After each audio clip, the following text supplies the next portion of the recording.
લોકસભા સામાન્ય ચૂંટણી 2024માં છોટાઉદેપુરના લીંબાડી ગામના ગુલાબભાઈ રાઠવા હોમગાર્ડ તરીકે ચૂંટણી ફરજ પર હતા, જે દરમિયાન તેમનું માર્ગ અકસ્માતમાં મૃત્યુ થયું હતું। ચૂંટણી પંચના નિયમો અનુસાર ચૂંટણી ફરજ દરમિયાન કોઈ કર્મી મૃત્યુ પામે તો તેના પરિવારને સહાય ચૂકવવામાં આવે છે। છોટાઉદેપુર જિલ્લા ચૂંટણી અધિકારી અને જિલ્લા કલેક્ટર અનિલ ધામેલિયાએ સંવેદનશીલતા સાથે તુરંત જે ઘટતી કાર્યવાહી કરાવી અને સ્વ ગુલાબભાઈ રાઠવાની સહાય મંજૂર કરાવી હતી।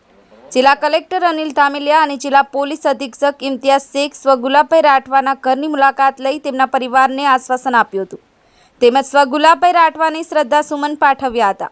આ તકે જિલ્લા કલેક્ટર અને જિલ્લા પોલીસ અધિક્ષક શ્રીએ સ્વ ગુલાબભાઈ રાઠવાના પત્ની મંજુલાબેનને ₹15 લાખનો ચેક અર્પણ કર્યો હતો।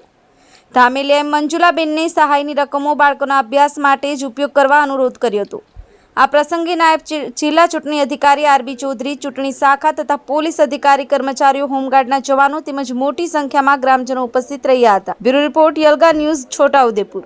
મારું નામ રાઠવા રવિન્દ્રકુમાર ગુલાબભાઈ છે। મારા પપ્પા હોમગાર્ડમાં નોકરી કરતા હતા।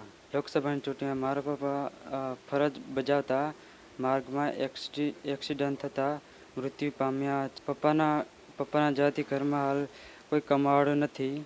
આવી પરિસ્થિતિમાં સરકારે અમારી મદદ કરી છે। કલેક્ટર સાહેબે પણ અમને સહાય આપી છે, જેનાથી અમારા ઘરનું ગુજરાન ચાલશે। હું તથા મારી ભાઈ બહેન અભ્યાસ પૂર્ણ કરી શકીશું।